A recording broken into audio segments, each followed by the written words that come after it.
Live from the nation's capital in Washington, D.C., it's the RCWR Post Show with Lee Sanders.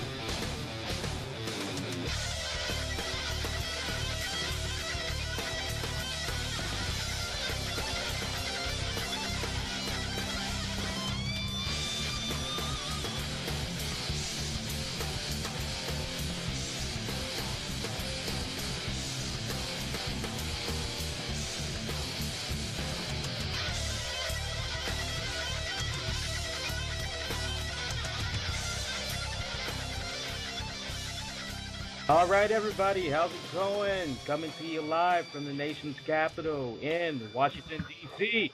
This is the RCWR Show. I'm, of course, as always, the Black Avenger, Lee Sanders, and we're having a little bit of audio technical difficulties right now. Hopefully, we'll get that cleared up in a few seconds. Hearing a little bit of a backlash right now. Give me a second, folks. And we will be good to go. All right, that's on my end. I think I got rid of it. Yeah, we're good to go now. Hey, everybody, how's it going? This is the Black Avenger, Lee Sanders, and you're listening to the RCWR Post Show on June 10th, 2012. Do hope y'all have had a fantastic weekend. And what a great way to end the night then with the 10th anniversary of TNA Slammiversary. And folks, we'll go right into it. We have a little bit of technical difficulties right now. Co-producer Tammy, I hear you rattling over there. Keep it cool, baby. Keep it cool. All right. All right. So, for those of you that are joining us, we thank you all so much for checking out this special broadcast. And before we go right into the results, we definitely want to take a shout out to thank those of you that are participating in our chat room right now. We thank those of you that have taken the liberty of listening to our shows, as we have to take just a brief moment to recognize the one, James McConaughey. Now, for those of you that have been listening to the show from the beginning, or maybe those of you that might have jumped in on the show late within recent weeks, we did have a co-host by the name of James McConaughey who was loaning his voice talents to us for a couple of weeks. But James McConaughey, he's decided to step down as co-host. Now, I went into details about that in our TNA Slammiversary Call That Match special, which is a YouTube exclusive where I gave my match predictions and what I thought of how the winners and losers will probably go storyline-wise and what direction. If you haven't seen that piece yet, I definitely highly recommend that you check that out, as that is a YouTube exclusive. But James, he's decided to seek other future endeavors. I guess he's thought to pursue other interests, so we wish him all the best of luck. But at the same time, based on what all had transpired on our Thursday night edition of Impact Showdown, as you, the fans, you let us know that going forward, this is actually the right move for everyone. So again, we wish him the very best for the future. Now, I am not riding solo tonight, folks. No.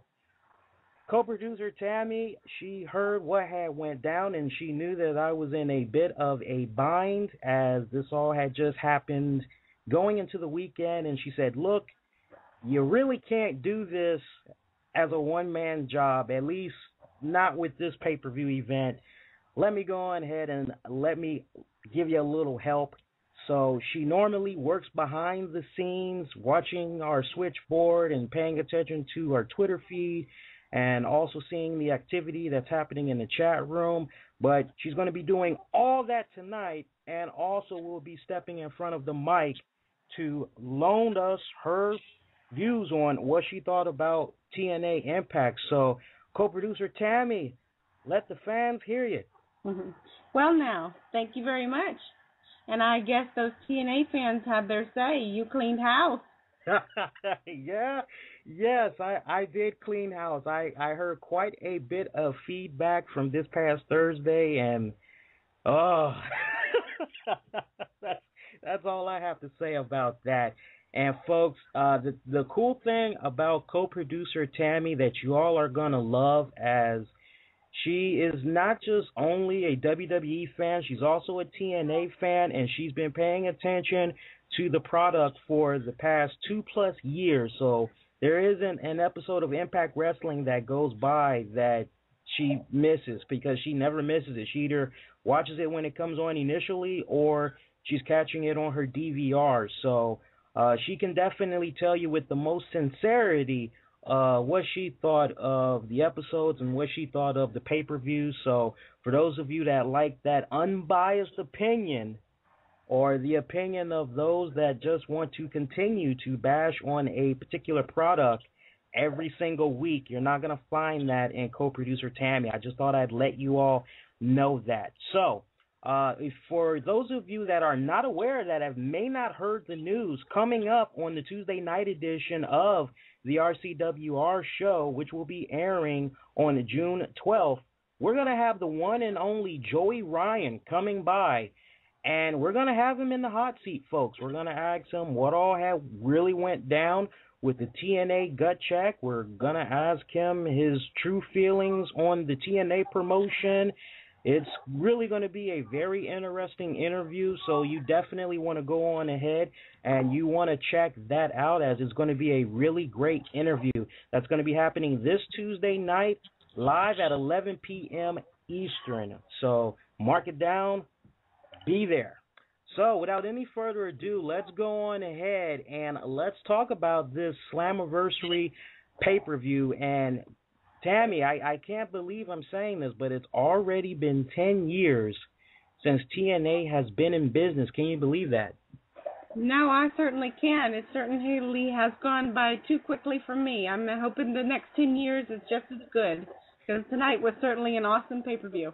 Yeah, it really was, folks. And for those of you that have just started watching TNA wrestling, for those of you that may not really know the true backstory of this promotion, hey, we definitely got your hookup over here. And what better way to talk about the Slammiversary pay-per-view to celebrate 10 years that TNA has been in business than to briefly give you that backstory, as just after WCW was acquired by Vince McMahon back in March of 2001, followed by the ECW the very next month, filing for Chapter 11, WWE was pretty much the only major wrestling promotion around, as there was really no other alternatives.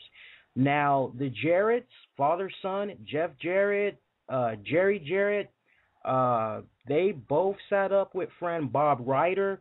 They were relaxing on a fishing trip, and they just questioned their future about the business. Now, Ryder, he had a pretty cool idea. He sat up and said, hey, wouldn't it be a great idea to have a wrestling company not rely on being on television so much, and instead go to pay-per-view? Now, he was just shooting the shit or whatever, if you will, and it was just BS chat, nothing really much behind it. But Jeff Jarrett, he really took it to heart, and he really thought that Bob had an idea there. So him and his dad, they worked together, they put some money together, and the next thing you know, TNA, they had their first event back in June of 2002. Now, from there, eventually, TNA, they would begin doing weekly pay-per-view shows as a way to generate revenue. And from there, they had all their pay-per-views and matches held at the Asylum in Nashville, Tennessee.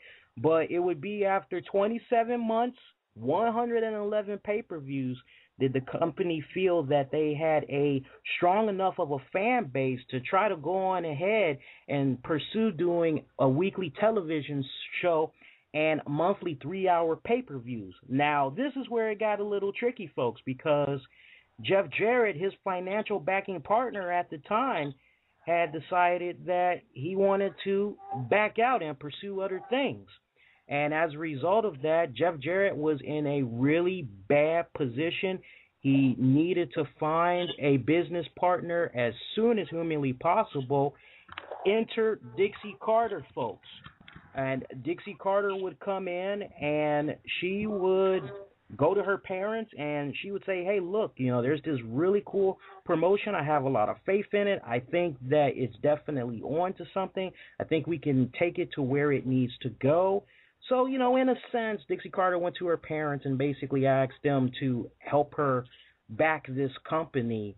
And thus, we really have the Dixie Carter TNA partnership. Now, eventually, TNA Impact, they would land a television deal on Fox Sports Net. Now, for those of you that might remember when Impact Wrestling was on Fox Sports Net, you guys know Fox Sports Net, they did not show TNA love whatsoever. I mean, me personally, I can remember times where I would turn it on, and I think it used to come on Friday or Saturday nights, and I think you used to be able to watch it at 10 or 11 o'clock at night, and they just kept pushing it back to 12, 1 o'clock in the morning of the next day, 2. Sometimes Impact would come on at 3 o'clock in the morning, and there would be a lot of times where the episode actually just wouldn't air, and you're thinking to yourself, did I miss it, or what happened exactly? And the way that the episodes would abruptly end, I mean, when it hit that 100 mark after the show was done, I mean, it would just be a sloppy feed interruption that you were sitting there going, well, what the hell just happened here? And that didn't last too long, as Fox Sports, they would end their contract with TNA Wrestling after just 1 year.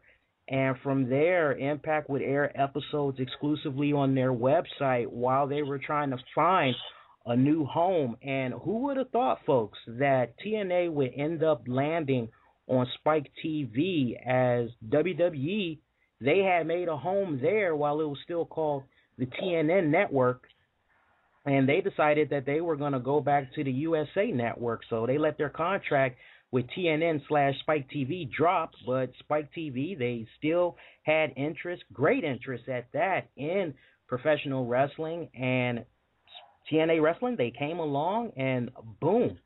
Now we fast forward, folks, and it's 10 years later. So without any further ado, let's go on ahead and let's talk about the Slammiversary pay-per-view. Co-producer Tammy, I think that was a good brief history lesson, yeah?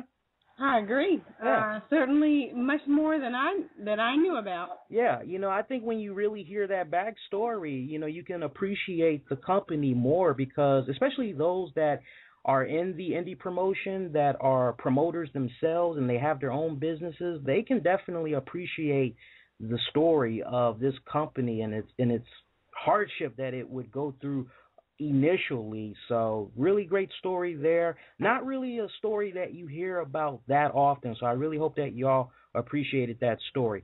All right, without any further ado, folks, we kept you waiting long enough. Let's go on ahead and let's talk about the Slammiversary pay-per-view. Tammy, what a fantastic pay-per-view. We had somewhat of a semi-strong episode of Impact Wrestling this past Thursday going into the Slammiversary pay-per-view. I kind of questioned if this pay-per-view was really going to deliver based on what we had saw. And, folks, we actually ordered the pay-per-view. We have a ton of friends that sat up and they said they were going to stream it and they were going to do all this other illegal stuff to try to watch it. But, we actually say, you know what, this is Slammiversary. Let's go on ahead and let's order it. And definitely got to tell you, this pay-per-view, TNA, they really hit a home run tonight. If you were that TNA fan that has not invested in the product within recent years, if you were that TNA fan that hasn't sat up and cared about the product in recent months, tonight was your night to come back. You would think it would be the night of, oh, wow, TNA Impact Wrestling is now going to be live every Thursday. That actually was not the moment. They're still fine-tuning that. But this pay-per-view tonight, this was definitely your return as a TNA fan. This was your welcome back to the brand, as they really put on one very strong pay-per-view. Tammy, wouldn't you agree? Absolutely. That pay-per-view was probably one of the best pay-per-views I've seen in quite some time. And for the TNA fans, what a welcome back, for sure. Yeah, what a damn good welcome back, for sure. And, I mean, I'm not just saying that. I can honestly sit here, folks. Actually, me and Tammy can both sit here and tell you as neutral fans. Now, you guys know me. You know I have that writing background, that booking experience background. I try to approach it all as neutral and universal as I can, and I can tell you with a heartfelt sincerity that this pay-per-view really delivered tonight. If you were on the fence, if you did not order this pay-per-view, I highly recommend that you make it your business. You cough up that $40, $50 out that paycheck this week. You go on ahead, you order that pay-per-view or get it when it comes out on DVD. You will not be disappointed. That I promise you, folks, okay? Don't stream it, okay? Not even worth it. Go on ahead, come up out that pocket, order that pay-per-view because it was fantastic. And, you know, I didn't think, Tammy, that I was going to enjoy the matches that were added on after Impact Wrestling had aired, because the first thing I said to myself, like with regards to the Hernandez and Kid Kash, I said, hey, these are two guys I haven't seen on television within recent months. How can I truly invest in their match? And boy, was I totally wrong, because I was actually invested in their match. Did you kind of come off the same way as you were watching some of the matches that weren't announced on Impact Wrestling? Well, it was certainly a surprise to have those matches added on, but certainly not a good surprise, because it certainly was a good surprise. I enjoyed tremendously the whole show from beginning to end, and the matches were just awesome. Everybody brought their A game and just put it down tonight. They put it down tonight as our first match of the evening, which came after Hulk Hogan came out. And Hulk Hogan, one thing I had loved about him when he came down to the ring, folks, he kind of bust out a little bit of the red and yellow there, but it was mostly dominated by black, as he had on a very bright yellow bandana, and he had a little bit of red and yellow going in his shirt, but it was all mostly black. He comes down to the ring, and he lets it be known that he's going to be pushing some buttons tonight, as one of the buttons that he's going to be pushing is Samoa Joe taking on Austin Aries. Now, we all knew that this match was going to go down, because remember, folks, a couple of weeks ago, TNA Impact on their website, they quietly advertised this match, but then for some reason they pulled the ads off their website. But very glad to see that they put the match back on. But that wasn't the only thing that came as a, oh, okay, well, not only is this match officially back on, but the perk that was added to it, as the X Division title was on the line. And if you remember from a couple of weeks back, I had said on an episode of Impact Showdown, when is Austin Aries going to defend this title? It seems like he hasn't done it in a while. Both Tammy and I, as well as Zed, we both were asking that question. When is he going to defend this title? Well, Austin Aries would defend the X Division title tonight. And man, these two guys, they freaking delivered. Hands down. This was an awesome, awesome match, and it just made me appreciate the pure athleticism from both of these guys, especially Samoa Joe. He just doesn't get enough credit, folks. This guy, let's be honest, he's a big dude, okay? That's a lot of man to love for you women out there, okay? But this man, he really brings that agility. He brings that speed. I just can't give these guys enough praise. Tammy, what was your thoughts on the X Division match? What a great match to start out the Slammiversary pay-per-view. I mean, for sure, Austin Aries just put it down and really defended that title like he was ready to lose it, and he certainly made sure that it was coming home with him tonight. Yes, he did. I mean, you would swear that maybe that was the main belt for the company. I mean, that's how good this match was. It was kind of like, damn, how are they going to be able to top this? Because these guys, they really put on a clinic tonight. And Austin Aries, I didn't even think, Tammy, that this was going to be possible, but Austin Aries would actually pick up Samoa Joe, and he would deliver that brain buster DDT that he always does. And that is how he was able to retain his X Division title. On the one hand, I'm saying to myself, okay, you're going to do the brainbuster DDT. You got to follow it up with the horns of Aries. Make him submit. But I was happy that he just did the brainbuster and he just pinned him. I would have loved to see the horns of Aries, but I can settle for the brainbuster.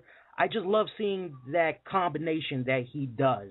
It just dumbfounds me every time I see him do the combo move. I don't know if you people are the same way when he does it, but when he does that beautiful combination there, the brainbuster followed immediately by the horns of Aries, it is just, oh my God, this guy is freaking awesome. From there, folks, we would have that second match that I was talking about just a few seconds ago where we had Kid Kash taking on Hernandez. Once again, how can you really invest in this match? Both guys, they had been on Impact Television for quite some time. I mean, Hernandez, he hadn't been seen, I believe, not since an episode of Impact Wrestling where his car had got towed by the guys on that Spike TV show, Repo Games, or whatever it is. They towed it away, and that was pretty much the last time that we saw him. Now, on a interesting note, as Hernandez is coming down to the ring, I believe the name of the tag group that he's in is Mexican Americana. I'm not really sure. I just keep calling it LAX just to be on the safe side, because you can call it whatever. If you got Hernandez in there, you might as well say it's LAX, but that's just me.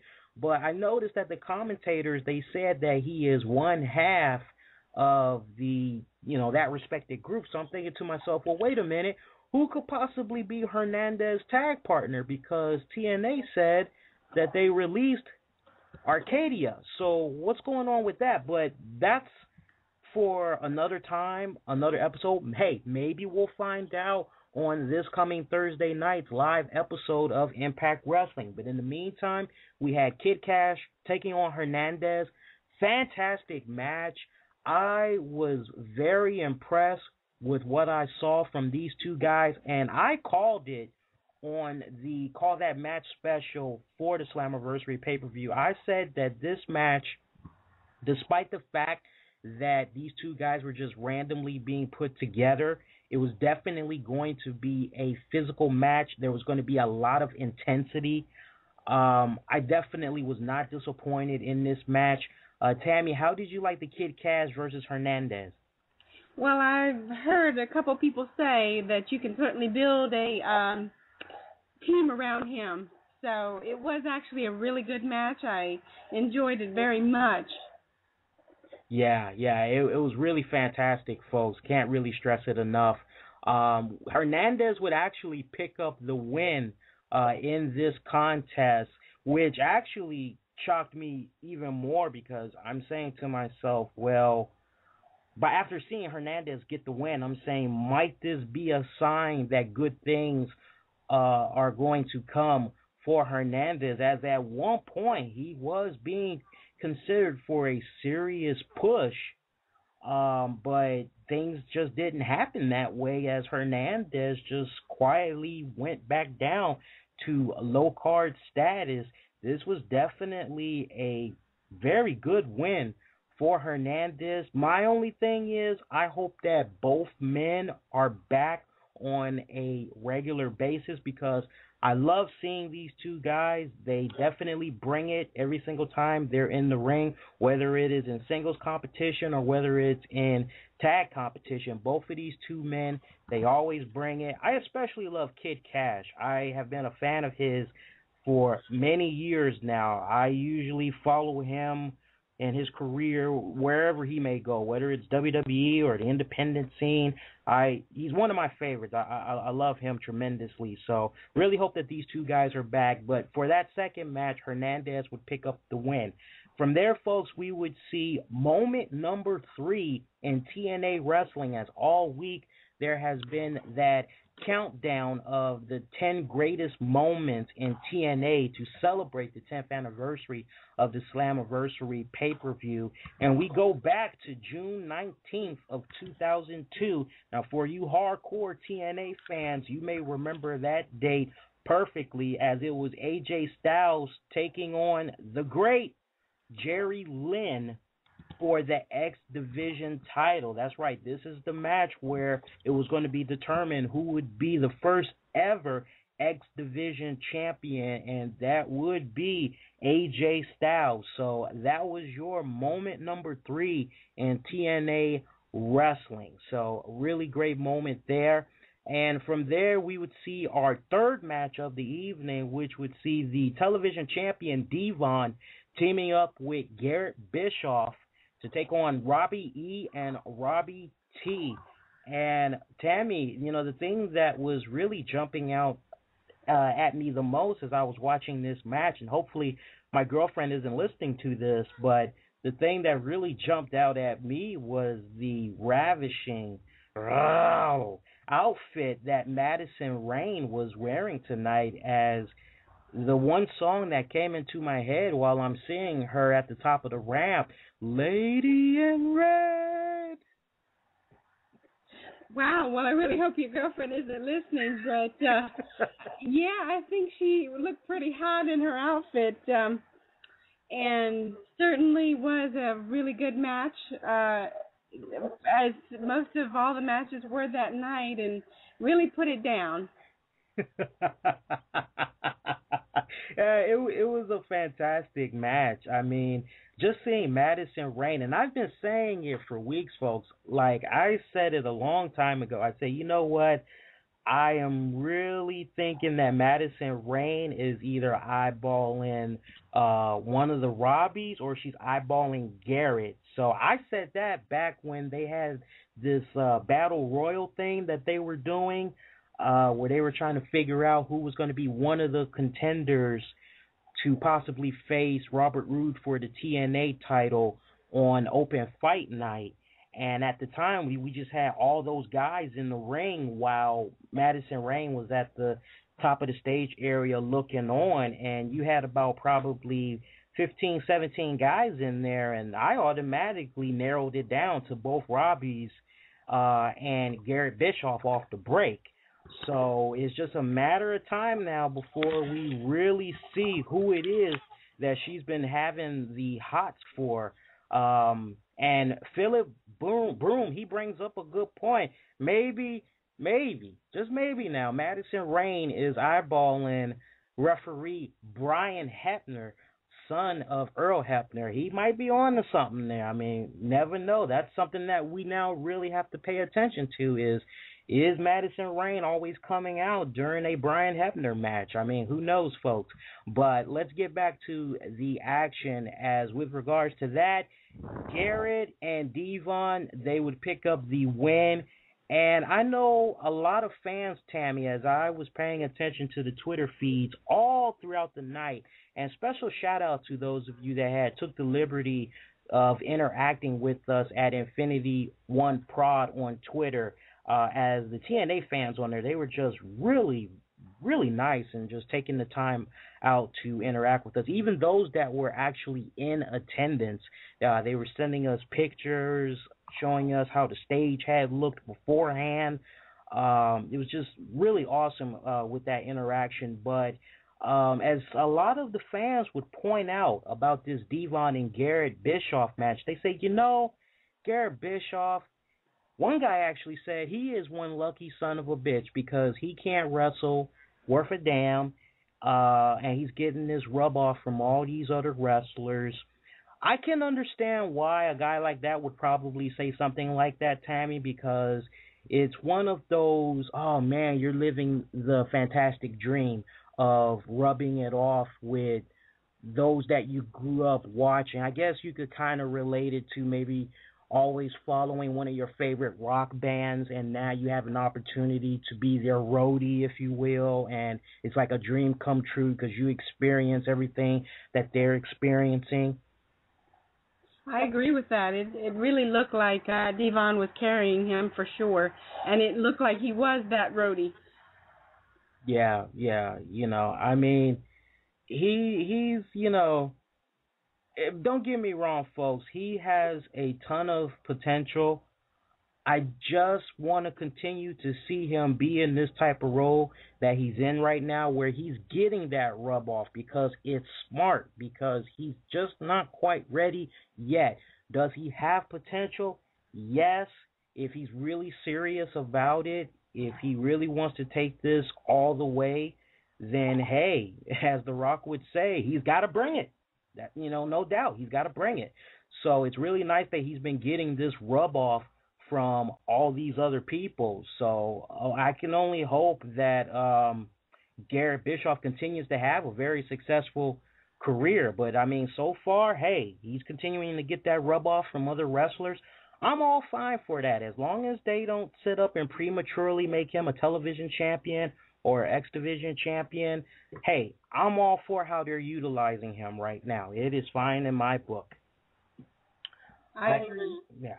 And from there, folks, we would see Jeremy Borash backstage with Christopher Daniels and Kazarian. And these two guys, keep in mind, they are the tag team champions who are going to be defending their title later on during the night.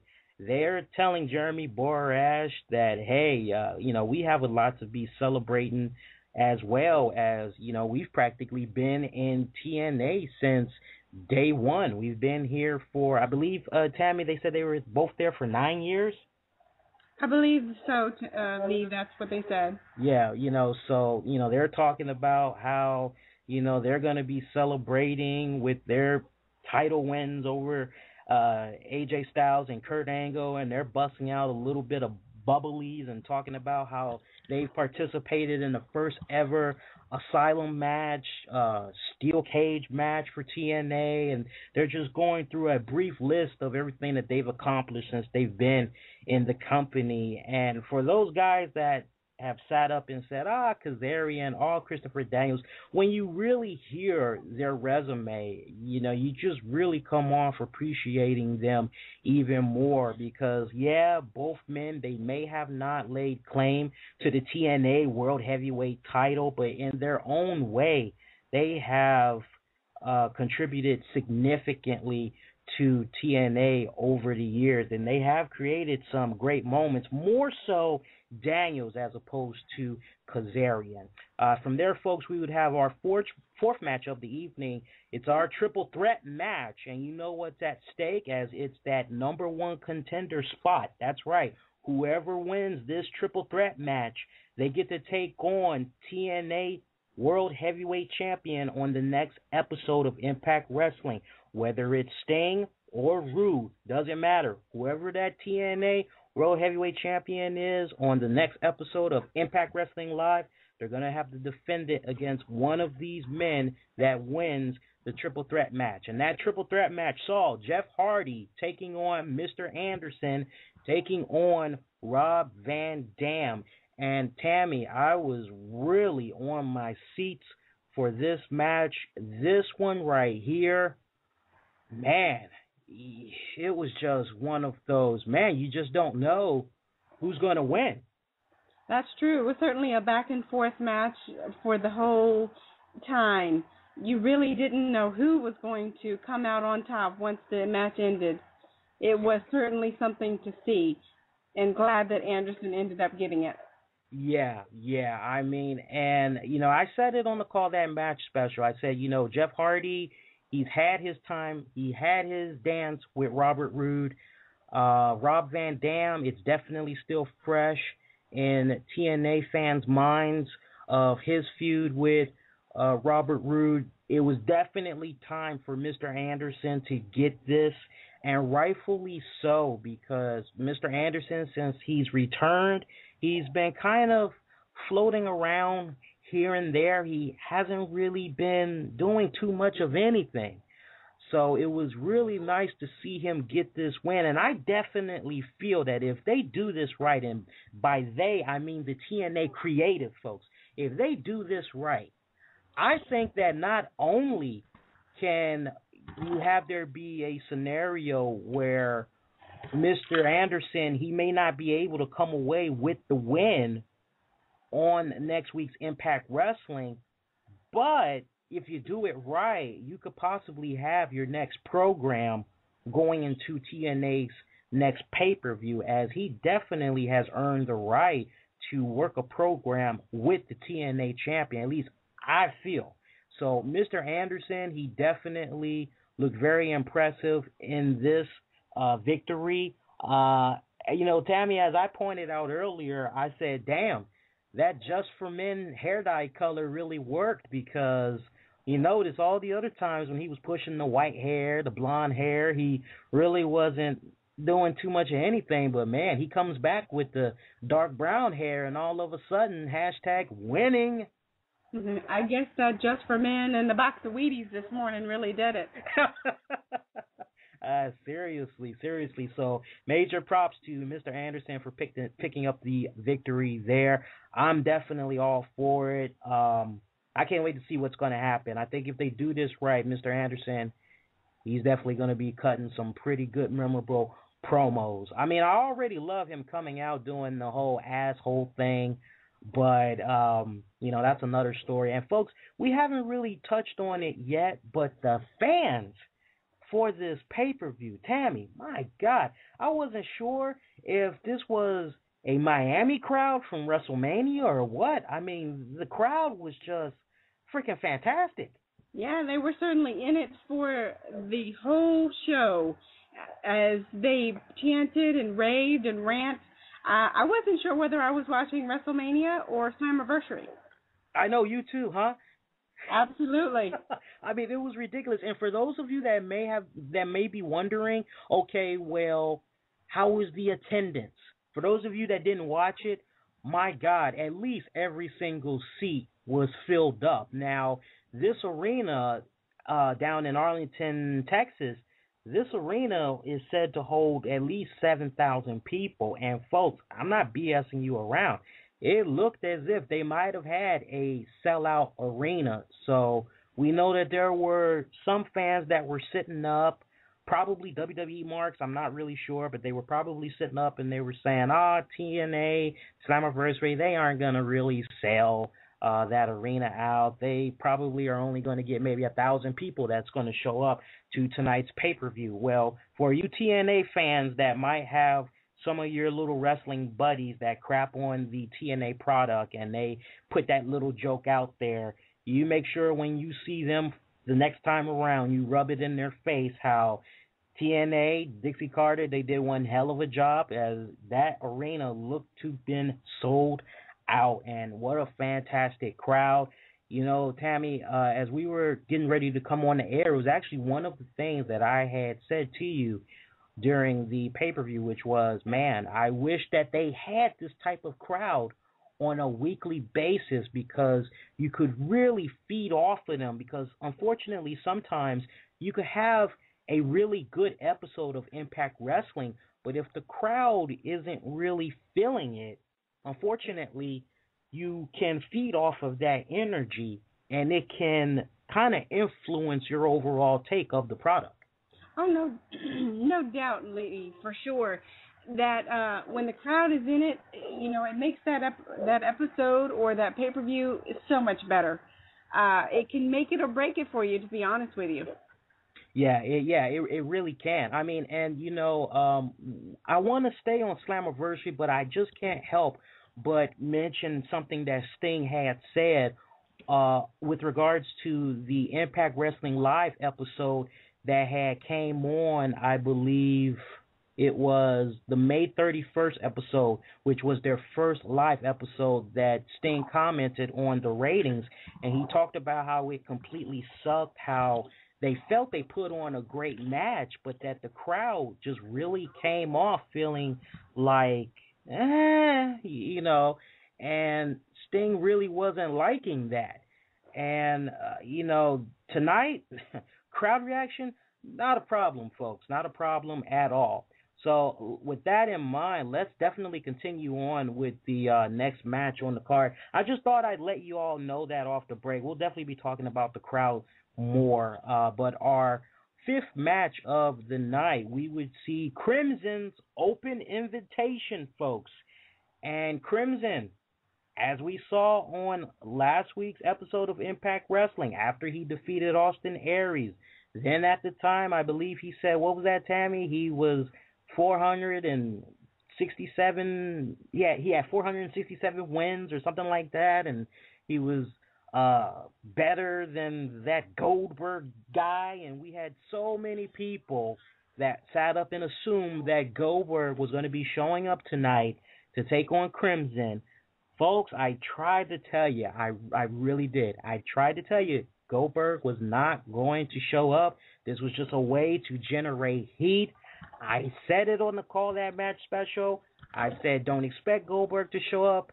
Goldberg even replied to a fan that had asked him on Twitter. He said, hey, Goldberg, are you going to show up at Slammiversary? Goldberg said, and I quote, hell no. And you had about, what, Tammy, 5 less exclamation points? Something like that. He certainly decided that he was going to make sure that he was not in any way misinterpreted. Yeah. Powerful right there. Hell no. So, well, that brings the question, who would accept Crimson's invitation, as the crowd is just in harmony, folks. They're Goldberg, Goldberg, Goldberg, Goldberg, and they're just chanting, and it wouldn't be Goldberg.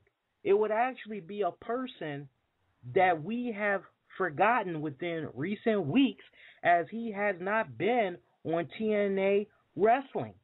It would be the one and only, the Cowboy, James Storm, who would make his return to TNA and take on Crimson. And folks, you want to talk about a shocker. A shocker, folks. James Storm was able to defeat Crimson, ending that 470-day streak. Tammy, what absolutely, for sure. He claimed that he was undefeated and so on and so forth. Well, I tell you what, James Storm had his number tonight, no doubt, and certainly defeated him in record time. By the time I looked up, the match was over. Yeah, it was really one of those matches, and so Tammy, you probably might have missed it, but at one point when James Storm had came out, I don't know if you had noticed, but he was wearing this long black jacket, and I swear the jacket kind of looked as if it was his jacket that he wore back in his AMW days with Wildcat Chris Harris, and I'm like, oh, he's going a little retro there, busting out the old leather jacket there. He might have figured it was his lucky charm. Well, he is back, folks, because he literally kicked Crimson's head off with that last call super kick. I believe that's the name of it that he's calling it. If he's not calling it that, I think that's a good name for it. I think I'm on something there. I think that's definitely the name of his super kick there, paying homage to the great Shawn Michaels. But yeah, Crimson, his streak, that's it. Folks, I've been saying it for a long time. I just really did not understand what this singles competition streak was all about. It really wasn't doing anything for Crimson. But you know what, folks? Despite that, I actually had the nerve to pick Crimson for the win. Now, this was before I realized it was going to be James Storm. I just said, Crimson, open invitation. He's got this. There's no way he's going to lose. Hey, boy, was I wrong. And, hey, I'll always admit when I make a mistake. Hey, I messed up this time. And for those of you that want to know how I did with regards to my picks, I'll definitely let you know later on during the show. I had a few mess-ups there. I can definitely let you know that right now. From there, folks, we would see Jeremy Borash getting thoughts from the X Division champion Austin Aries on his win over Samoa Joe, and Jeremy Borash asked Austin Aries, so what's next for you? And Austin Aries would tell JB that as far as he's concerned, he's always passing some type of a test. It seems like time and time again, he's having to prove himself, prove why he is the very best.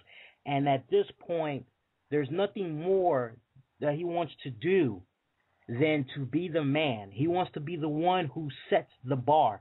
He wants to be the main event.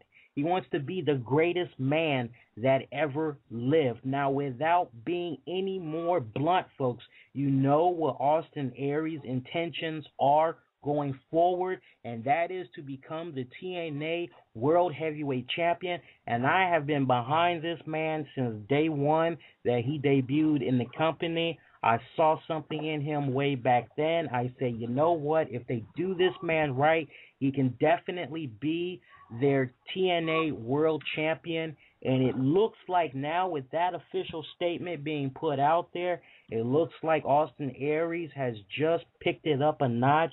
Tammy, your thoughts on Austin Aries wanting to be that main event? Well, he certainly proved it in his match that he was ready to take on the challenge of being the main event, and certainly a great wrestling match to start off the show.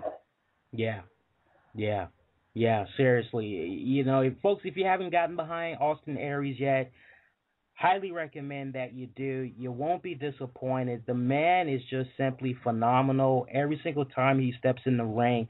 Tammy, you and I, we're always talking about Austin Aries every single week. There isn't a week that goes by that this guy has a bad match. I mean, if he does, I mean, we don't know anything about it. That's right. Certainly, I know not too long back you had the famous Justin Reno on, and you compared him to him. What a compliment to him. Yes, thank you for reminding me. Yeah, that's right, because, I mean, that's exactly who Justin Reno had reminded me of. Folks, if you don't know who we're talking about, we had a independent circuit wrestler by the name of the famous Justin Reno, who was the youngest MECW World Heavyweight Champion out in Chicago, and he had stopped by the show a couple of weeks back, and we had a really great time interviewing him. He was really awesome, and that was actually one of the compliments that I gave him, that he reminded me of a younger Austin Aries. And, you know, nothing but good things for Austin Aries. Smart move on TNA's part to renew Austin Aries' contract, you know, make him a new one. Really glad that they're keeping him. It's really, in a sense, giving the fans what they want, because that is a true piece of talent right there, folks. From there, let's go to our next TNA moment, which goes back to October 27th of 2009. Now, for you TNA fans, you all should remember that TNA moment number 2, because that was the day that Hulk Hogan made it official at a press conference that he was joining TNA. Who could forget that moment? That was a really awesome moment right there. I remember how excited I was to be looking forward to this press conference.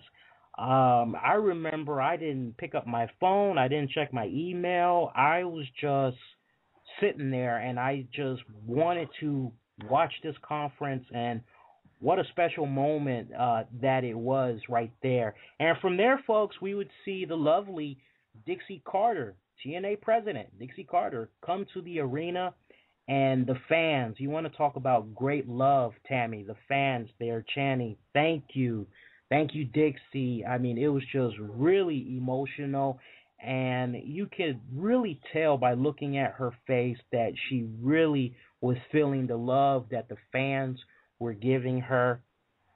Absolutely. You know, she really looked like the appreciation that was being shown to her was definitely deeply felt.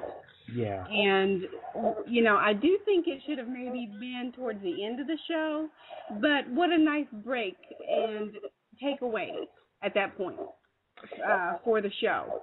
You were talking about that a little bit, and you and me were a little bit on different sides to that, because I thought that this was a great intermission, if you will, to have Dixie come out and talk to the fans for a little bit. But you, on the other hand, yeah, you had said that it would have been better if they had it happen at the end. I just if you want to, you could touch up a little bit more about that, because I know you were saying a lot more with regards to that. Well, I think Dixie really should have waited till the end of the show as far as a thank you and really closed out the night. But, it works where it works, and, it seems like the fans were quite appreciative of her and the product for a great pay-per-view tonight. Yeah. So. Yeah.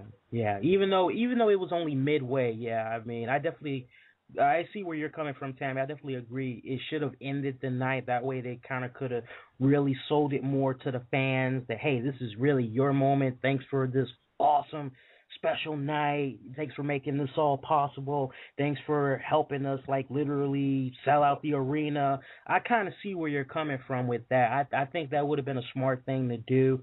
But, this was definitely a great moment here, as Dixie Carter had called out the entire TNA roster, and it is that time, folks. It is time for us to find out who is going to be inducted into the first ever TNA Hall of Fame. I wish we had a drum roll. Maybe that can be a sound effect that we look into, co-producer Tammy, because I've been asking you for a drum sound for a couple of weeks now. Oh, well, ba-dum.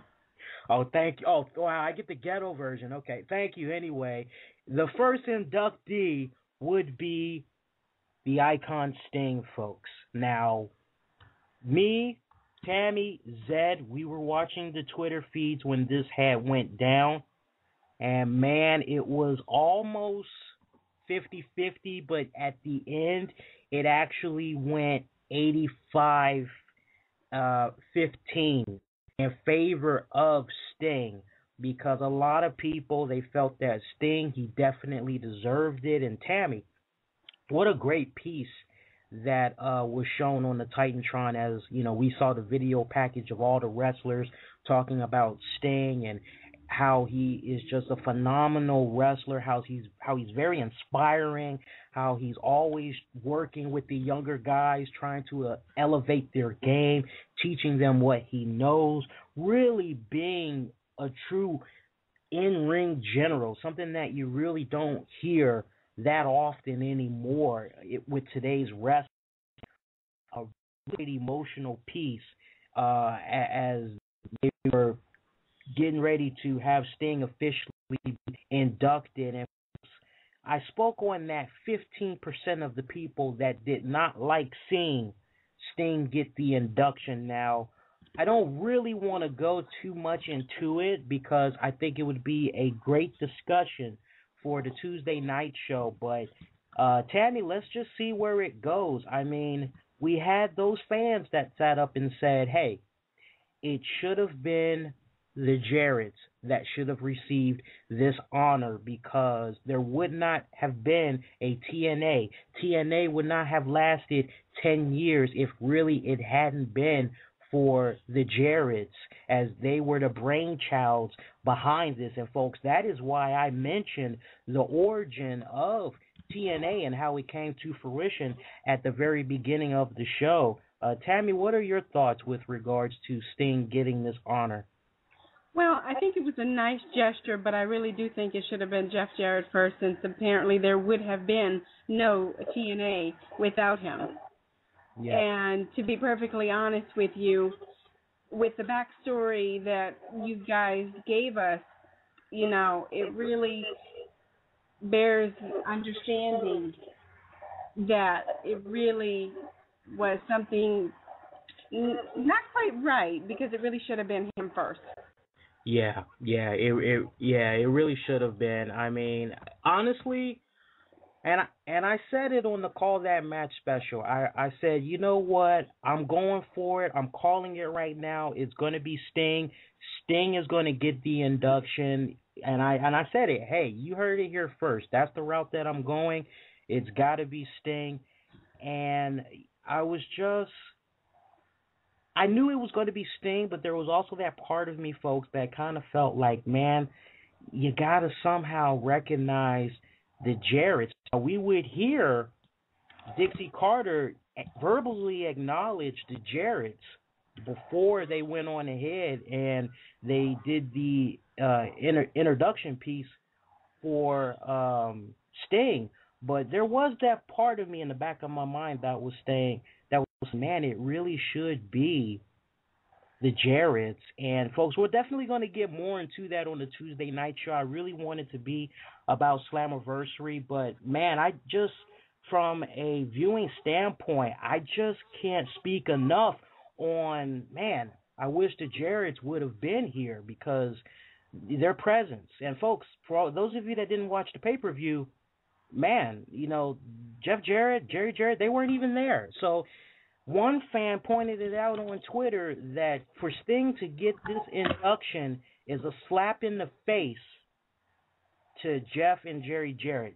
Now, you all, that's up for you all to discuss. I think, Tammy, what we probably might do after the show goes off the air, maybe we should put a poll up, and maybe we should ask fans if they feel that the Garetts should have received the induction spot, you know, other than Sting, that they should have got that first crack. What do you think? I certainly agree with that. You know, we'll definitely work on that poll, folks. From there, we would see Sting come out and he would give a very emotional speech to the fans, and he would actually throw it back to them. He would say, "No, thank you, because you know you all have sat up and you know y'all have kept me going all these years." And how about the great words that Dixie Carter said to Sting, where every single time she turned around, her and Sting would somehow always end up in a conversation with each other at the end of his contracts. And somehow, despite saying, "I'm going to retire, that's it, I'm done," somehow Dixie Carter was always able to get Sting to say yes and keep coming back. And one of the things that I thought when I saw Sting get the induction ceremony, I said to myself, well, you know what? Sting must be getting ready to close this wrestling chapter in his life. He must be coming very close, and maybe we won't see him in 2013. So if these are the final moments that we're going to be seeing Sting as an active wrestler, then on the one hand, I think that the timing is right. But on the other hand, I think so that you have all bases covered, I think that the Garetts and Sting should have both been inducted into the first TNA Hall of Fame. You can't have one without the other, folks. I think that's where I'm the conclusion that I'm coming to right now. From there, we would have our sixth match of the night as the TNA Knockouts title is on the line as Gail Kim defends it against Miss TessMacher. And folks, you want to talk about a shocker. Tammy, you saw me. I was just like, huh? Because, wow, Gail Kim, she lost the title to Miss TessMacher. Wow. Yeah, again, you know, Gail Kim also kind of took her pride on the TNA show on Thursday. Well, you saw what happened, folks, and that pride certainly didn't when it came to the match. No, not at all. And I mean, folks, I'll touch up on what Tammy was talking about there on that episode of Impact Wrestling last week. We had a fatal four-way, I believe it was, where Brooke TessMacher was taking on Velvet Sky, Tara, Mickie James. It was a number one contender spot up for grabs, as the winner would be able to face Gail Kim at tonight's pay-per-view. And Gail Kim was looking on. And Tammy, yeah, I definitely remember just a few hours ago we had Gail Kim saying, "Oh, yeah, I'm the Knockouts champion. I'm the longest reigning Knockouts champion. I'm all that and a bag of chips." She reminded me of those two black guys on In Living Color, Damon Wayans and what was the other one? David Allen Greer. And That's right. And they would be dressed in the little drag, and they'd be like two snaps and Gail Kim kind of came off like that a little bit. And if you would have told me 2-3 years ago that Miss TessMacher would become the TNA Knockouts champion, I would have said, no, really? she looks nice and all. She's hot. She's got a nice body, but no, she's not going to be the Knockouts champion. And I actually took the liberty of interacting with a few TNA female wrestling fans, and they all said the same thing. They say, you know what? If she wins the title, it's okay, but they really need to work with her on her mic skills because that is where she's really lacking, and she really needs help with that.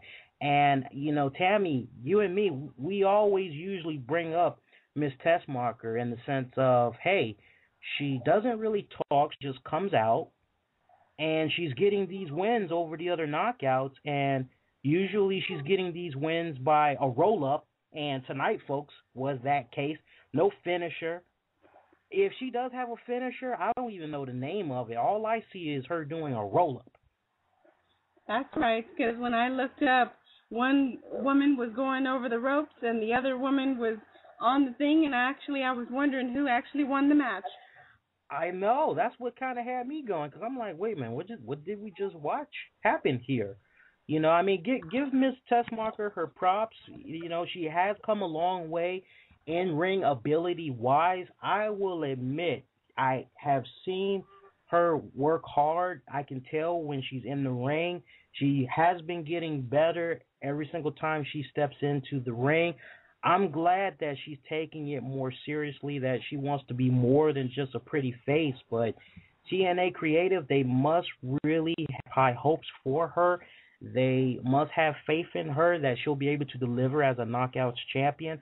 I just really hope that she can really deliver on the mic, because what we would hear her say post-match and talking about how, it's great for me to win this title here in my home state. I'm happy to get this in front of my family and my friends. It was kind of cliche. It was, it was okay, but she definitely has a little bit of ways to go. You know how you protect that, Tammy? Well, I certainly say that for her, it really wasn't her skills on the mic that got her the win, because that is just the thinking of the family, not a promo.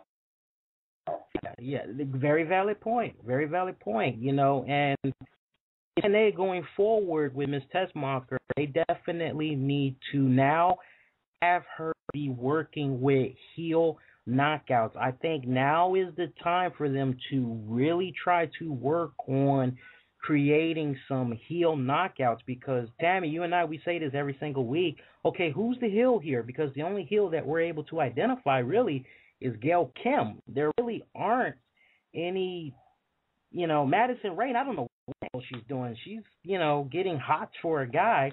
Her head's not really right now, so really you only got one heel right now, which is Gail Kim on the knockout side. So if you're going to have Brooke Taylor hold that belt for a good minute, you definitely want to have her work with heels. That way you protect her mic skills while she works on perfecting it. For their folks, we go to Jeremy Borat at stage area, and he gets interrupted by Bully Ray. Love that, Bully Ray. Do you know who I am? Yes, it says it on your shirt. Do you know where I'm from? Sometimes when I see Bully Ray and I hear him say those things, I'm thinking to myself, man, he's awfully young to have Alzheimer's.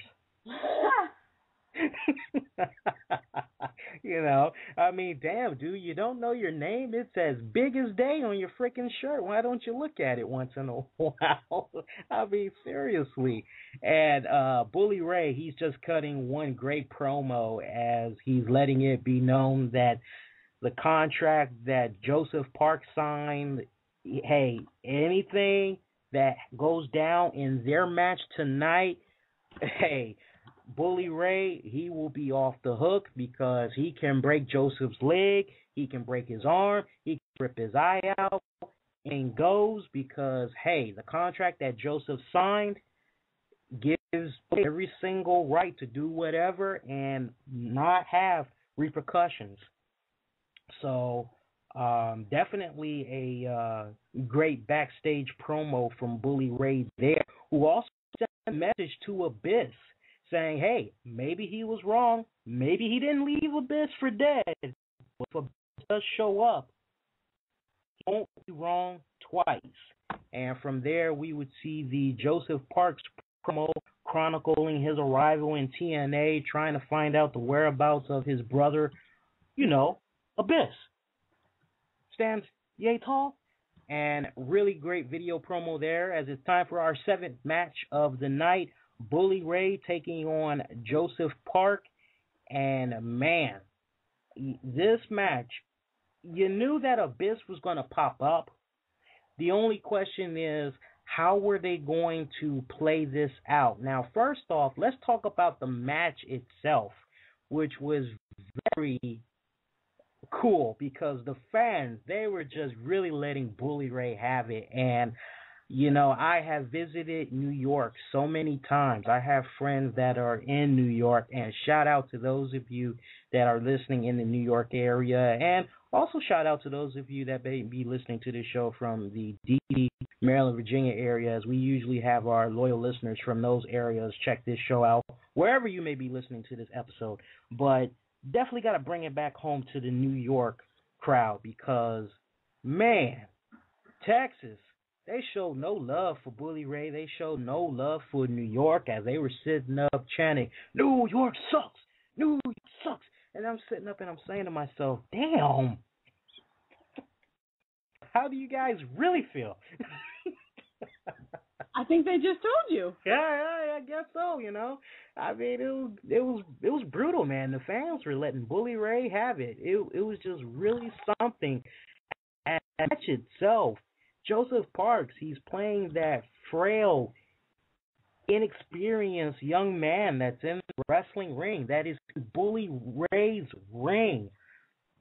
Trying to figure out how to, mash with this guy. I mean, he's intimidated as hell taking on this guy. And Bully Ray, he's just being all so imposing and spitting in the face of Joseph, smacking him.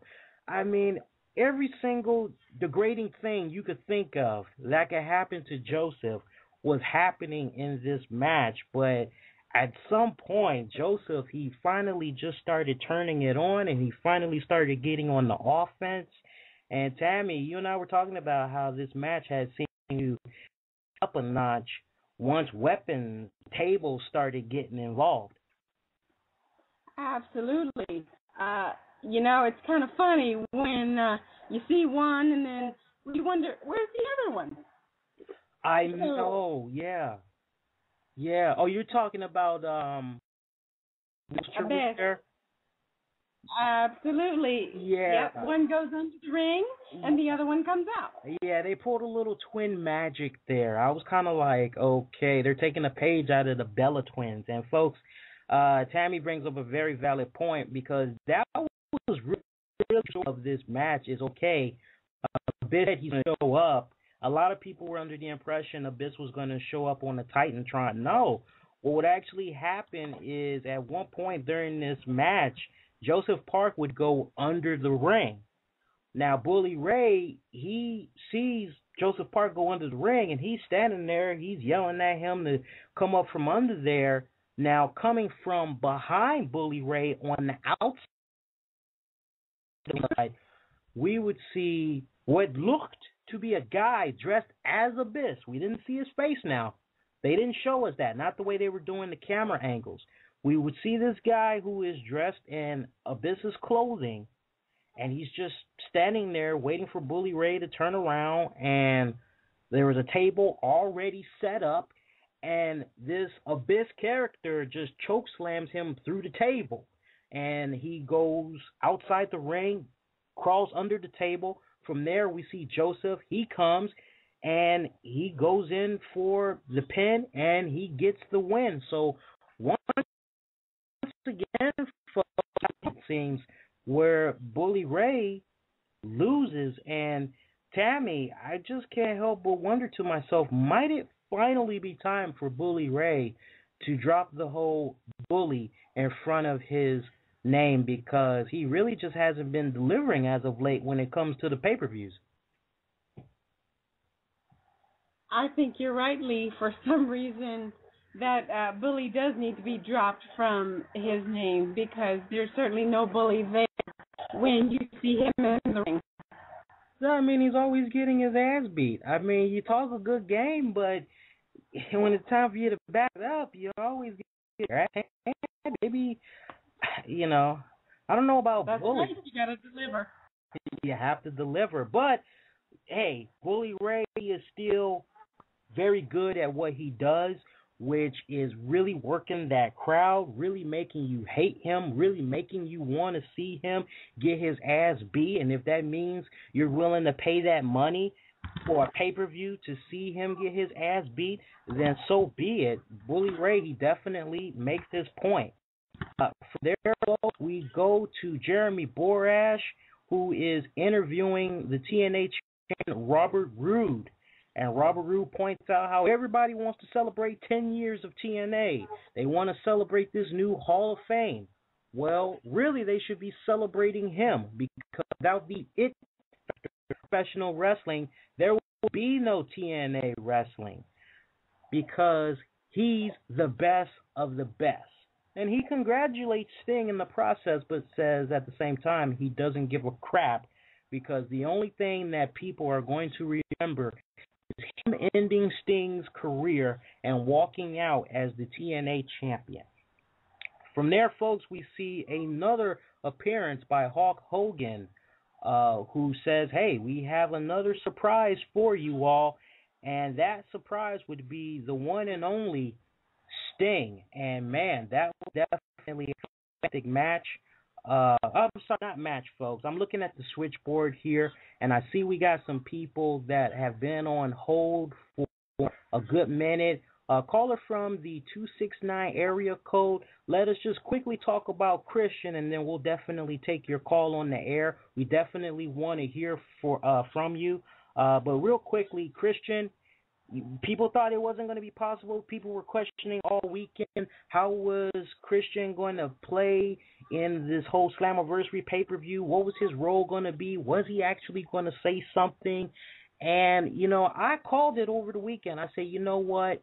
If Christian does say something, obviously it's going to be some type of an arrangement that has been made between Dixie and Vince McMahon.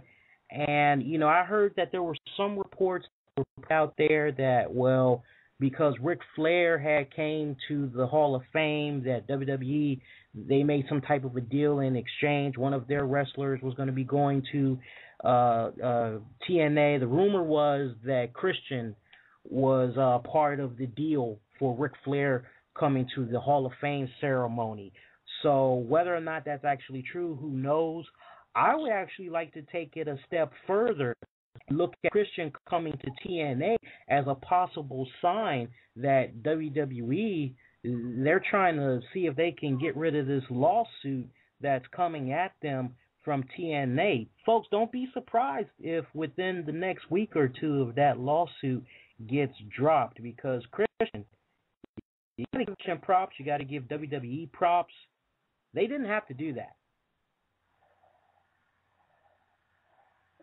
Definitely agree on that. Yeah. It's a big, interesting step in the direction for both TNA and WWE. Yeah.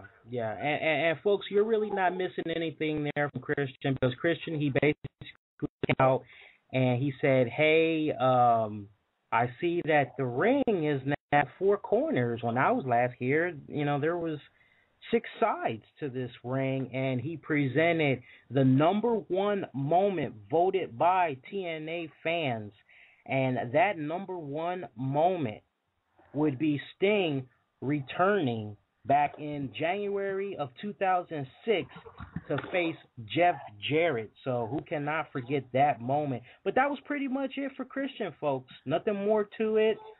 It is what it is. Hey, I thought it was a great cross-promotional type of deal. It's something I actually would love to see happen more often. Without any further ado, let's go on ahead because I see we got a caller from the 269 area code. They've been waiting very patiently. Let's go. Let's get them live on the air right now. To caller from 269, when you come on live on the air, let us know where you're calling from. Definitely let us know your name. Caller from 269, you're now live on the air. Say hello, my friend. Hey, this is David from Michigan. First-time listener and first-time caller. Oh, hey, we like that. We appreciate you. How you doing tonight? I'm doing all right. I'm actually just coming off that very high from that pay-per-view with the crowd. Yeah, what were your thoughts on the pay-per-view, bro? I actually wanted to talk about the Christian thing because I think that was a great idea for the WWE to allow Christian because I agree with you about the lawsuit. Yeah. I think that has a lot to do with it. Yeah. So you definitely think that you wouldn't be surprised within the next week or two if that lawsuit mysteriously dropped off the face of the earth? I don't think it would drop off right away simply because it's a big. It could be just a publicity stunt too for TNA anyway. Right. What was your favorite? I'd love to see this more. How was that? I said, what was your favorite match of the night? That's a tough one. I'll go with the tag title match. I thought that was the best tag match I've seen in a long time. Yeah. Well, that's good. All right. Well, thank you for calling in. We definitely appreciate it. And if you like the show, definitely continue to follow us and spread the good word there. We thank you so kindly for chiming in your thoughts on the paper. Definitely appreciate it. Yeah, folks. So, he brings up a very valid point. It should be interesting to see how quickly this lawsuit that TNA has with WWE, how quickly it will be swept under the rug. And I mean, WWE, they really meant no harm. They actually came to TNA when they had found out the information that they had found out from the employee that used to work in TNA. As soon as they found out what had went down with him, still a couple of loopholes in that story, but basically in a quick nutshell, TNA believes that WWE had acquired sensitive information pertaining to certain wrestlers' contracts and that WWE used that information to possibly acquire certain talents, such as Ric Flair. But, that's just speculation. Honestly, I think what we saw tonight with Christian coming over to help pay-per-view, I definitely think that WWE, TNA, they just needed to go on ahead and just drop this lawsuit. Let's go on ahead and let's talk about the rest of the pay-per-view, folks. As it is that time, I believe, Tammy, I believe now we have the AJ Styles and Daniels on. I messed. I apologize, folks. We have AJ Styles and Kurt Angle taking on Daniels and Kazarian for the TNA tag titles. And, this was a match that I was really surprised with. I mean, these guys, they really brought it in this. And, folks, we would get new TNA tag champions as Kurt Angle and AJ Styles. Very impressively, they were able to get those titles. And, I was rooting for Daniels and Kazarian. I mean, they had just got the titles the month prior. I thought that they were really on to something there. I'm definitely curious to see where this new era for the tag team champions go. And I guess when you really think about it, it's actually a smart move because Kurt Angle, he really wasn't doing that much of anything. It seemed like he was just floating around there trying to find a feud. At least now, by him having the tag title, at least now he can be somewhat relevant and be a centerpiece for future episodes of Impact Wrestling. Tammy, wouldn't you agree on that? Absolutely. The match was really spot on with Kurt Angle and AJ Styles, even though they have all this so-called episode of Cheaters go him and Dixie, but he came out and still put up with Kurt Angle by being Kazarian and stuff. So kudos to him and to Kurt Angle.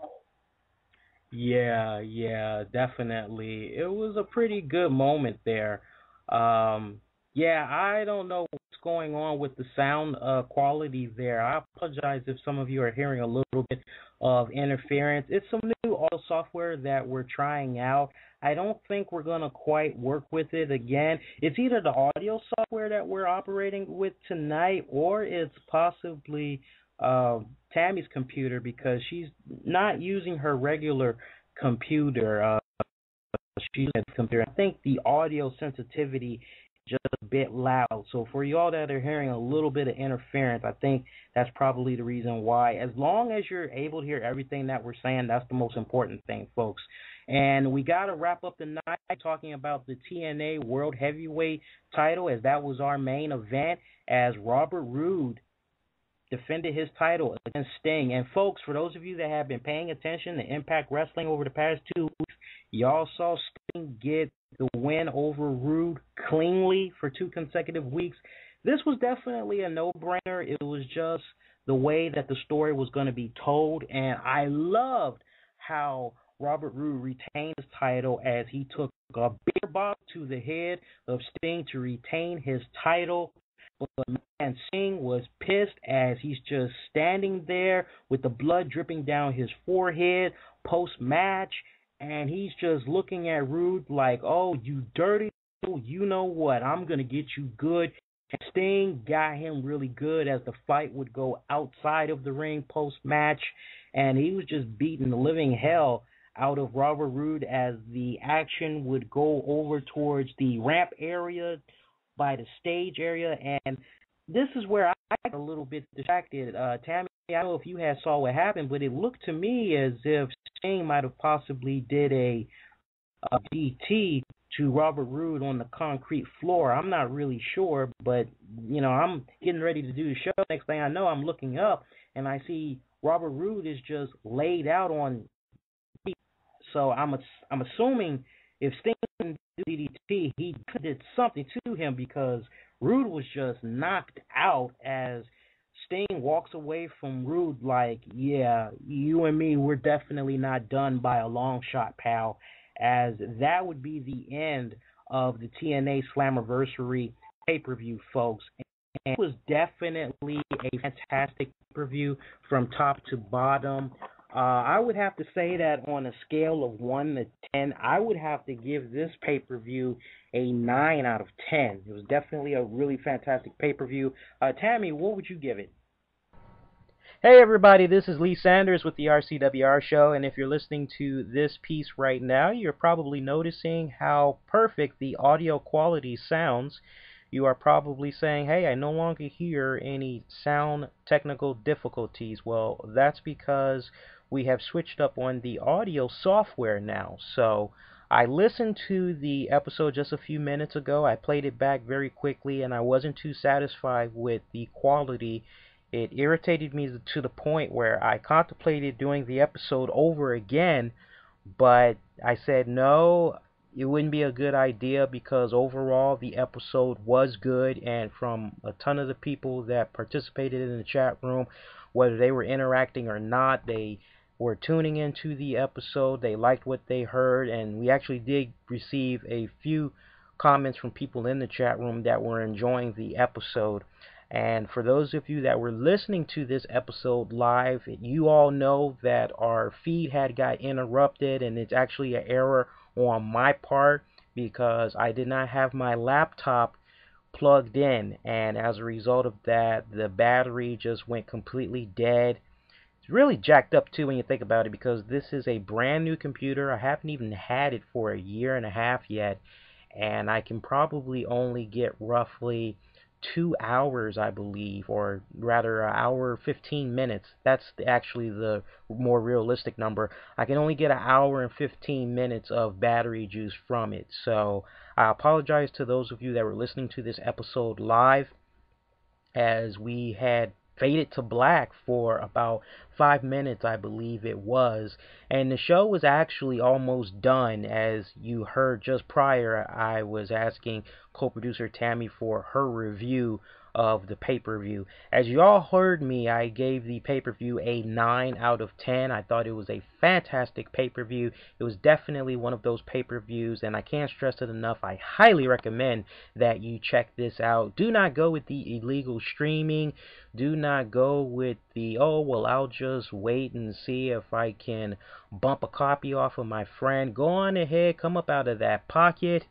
It's a smart investment. It is a piece of history that you'll be able to have for your own. Order it on pay-per-view. Definitely get the DVD when it becomes available. I promise you, folks, you will not be disappointed. And I wish I had co-producer Tammy with me right now to share her thoughts about TNA going forward.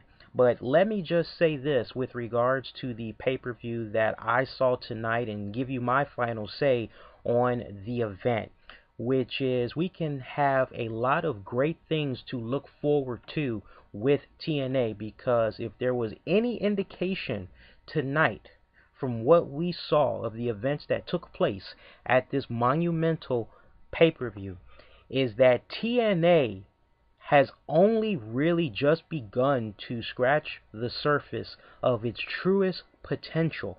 On this night, we really saw what TNA is really capable of, and it is with that energy, it is with that momentum that they need to take from this pay-per-view. The energy that they received from the Nashville crowd, the Tennessee crowd rather, the Texas crowd. I apologize, folks, but when you think about it, they're all right next to each other. It's really all the same in some shape or form, but you all know where I'm getting at with this. So let me stop being silly for a moment. But in all seriousness, what you all saw of the pay-per-view, my takeaway of this company going forward is that the company is definitely going in the right direction.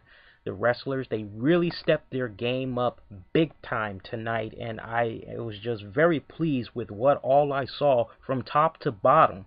I can't stress it enough, folks. And the crowd, truly amazing. It is a crowd I wish that we could see on every single episode of Impact Wrestling, because those fans that were in attendance are true wrestling fans. And as a wrestling fan, watching this pay-per-view tonight, it just really felt nice as I'm seeing the reactions from those that are in attendance and feeding off of their energy.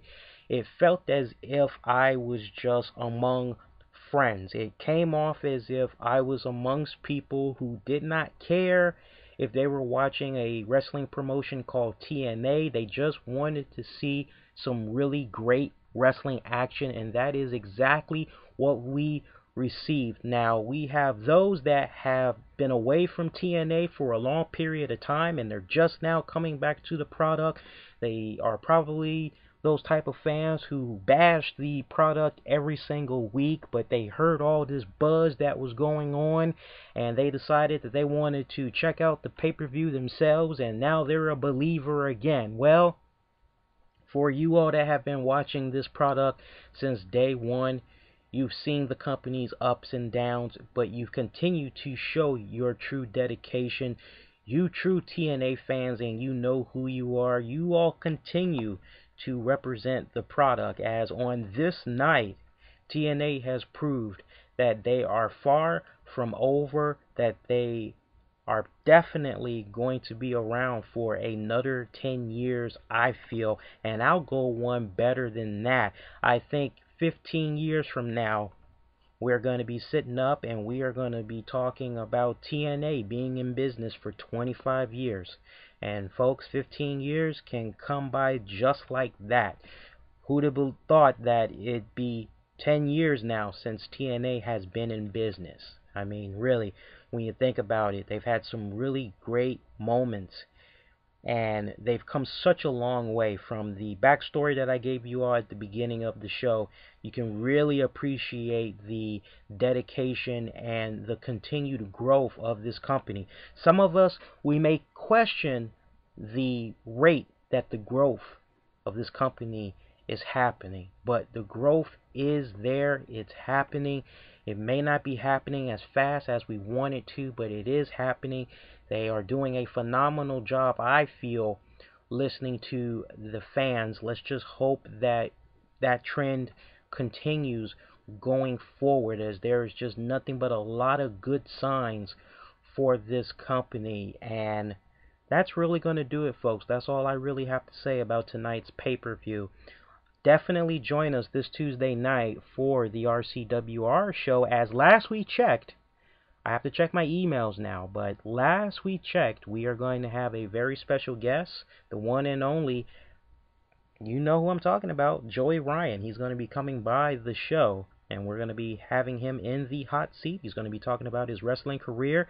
He's going to talk about that controversial appearance that he made on Impact Wrestling back on May 31st. So it's going to be a really great episode. And hey, if you all really enjoyed listening to this episode, definitely check out all our previous shows, which did not have audio problems, by the way, as it's really good to listen to. We did some really great stuff over the last few weeks. Highly recommend you check them out. You can subscribe, download our episodes for free. Check them out in the iTunes, Zune marketplaces, keywords, the RCWR show. And if you happen to have Kindle Fire, iPad, Android phone, any electronic portable device, you can now take our shows on the go with you by downloading our Stitcher app. That's right, you can access the Stitcher app in the App Store, and you can check it out at Stitcher.com. You can take all our episodes with you and play them on any of your portable electronic devices. Stitcher is a smart way to play internet radio. On behalf of co-producer Tammy, Zed, I'm the Black Avenger, Lee Sanders, and I thank you all so much for checking out this RCWR post show covering the TNA Slammiversary 10 pay-per-view. Until I hear from you all this Tuesday night, folks, you all be safe and you all be kind to one another. Hope you all have had a fantastic weekend. And don't forget, we got Game 1 of the NBA Finals coming up, as Oklahoma City Thunder will be taking on the Miami Heat. That's this Tuesday, Game 1. It's going to be on ABC, so be sure to check that out for you NBA fans. That's it, folks. Show's over. See you later.